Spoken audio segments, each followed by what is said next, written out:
হুম,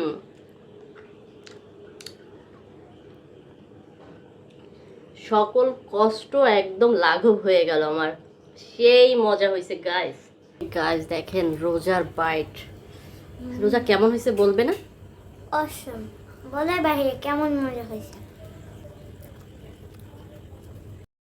রাত বাজে এখন 11টা, আর আমার মন চাইলো এখন আমি পিৎজা খাবো, তাই রেডি করে এই যে বেডের উপরে পুরো গাইস দেখেন আমি পুরো বেডের উপরে সব কিছু নিয়ে বসছি।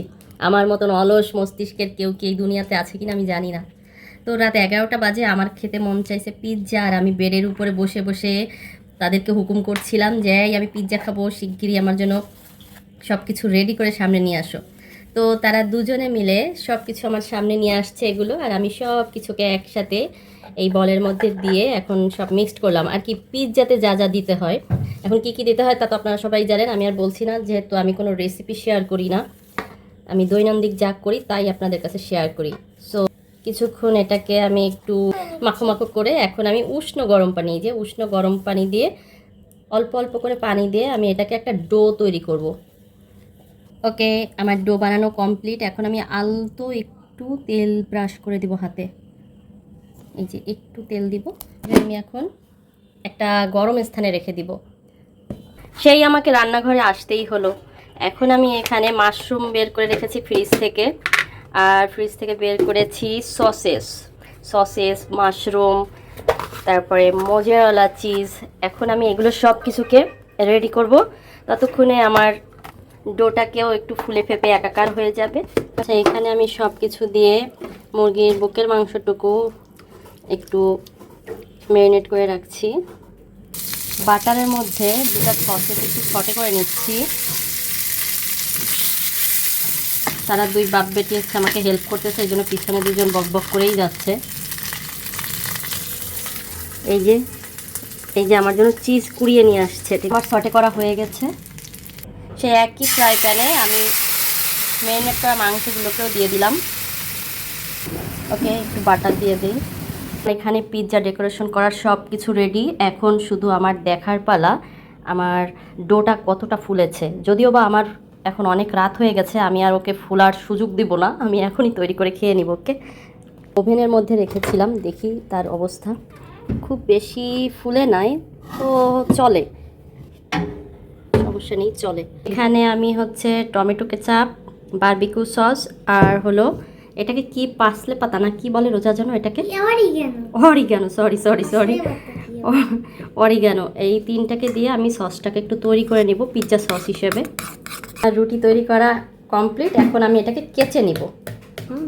খুব সুন্দর করে কেচে নেব, যাতে করে এর ভিতর থেকে সকল ধরনের বাম্পস চলে যায়। যখন আমার রুটিটা ফুলবে যেন ফুলে উপরে না উঠে যায়, যার কারণে পিৎজায় এরকম বাম্পস করা হয় আর কি।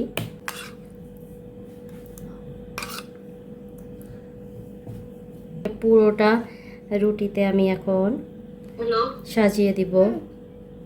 ওকে, আমার সস দেওয়া কমপ্লিট। এখানে দিয়ে দিব মোজারেলা চিজ, রোজা প্রথমটা দিল। ওকে, মোজারেলা চিজ দেওয়া কমপ্লিট, এখন চিকেনটাকে সাজিয়ে দিব। ওকে, আমার মাংস দিয়ে গার্নিশ করা শেষ। যেহেতু বাসায় বানাচ্ছি, আমার এত রাতে ক্যাপসিকাম কোথা থেকে আমি জোগাড় করব, সো এই জন্য আমি ঘরোয়া পদ্ধতিতে এই যে পেঁয়াজ দিয়ে সাজাচ্ছি। যদি বা অনিয়নটাকে রিং করি নাই, জাস্ট রিংয়ের মতো রাখছি, যেহেতু বাসায় খাবো অত রিং টিং দিতে হবে না। ওকে গাইস, আমার পিৎজা কমপ্লিট। গাইস বলেন তো কত সুন্দর একটা লুক আসছে, তাই না? যদিও বা হোমমেড, অনেক কিছুই এখানে নেই, তারপরেও কিন্তু লুকটা চরম হয়েছে। এবার আমি এটাকে ওভেনে বসিয়ে দেব।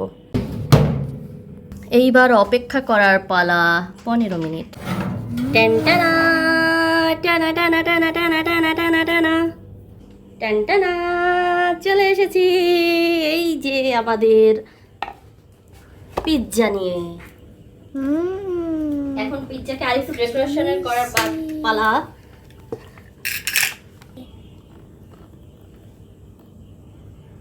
কত কিউট লাগছে, কেমন লাগছে?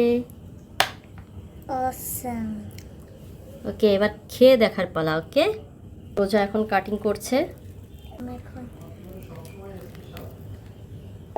আমাদের কাটিং হয়ে গিয়েছে। এই যে ওয়াও আমাদের পিৎজা।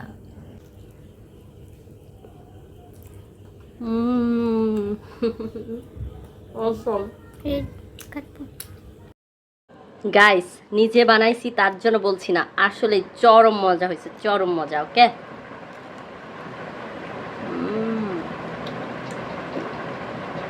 ওকে আমরা খাচ্ছি, মনে মনে আপনারাও খান, ভালো থাকবেন। ওকে, আল্লাহ হাফেজ।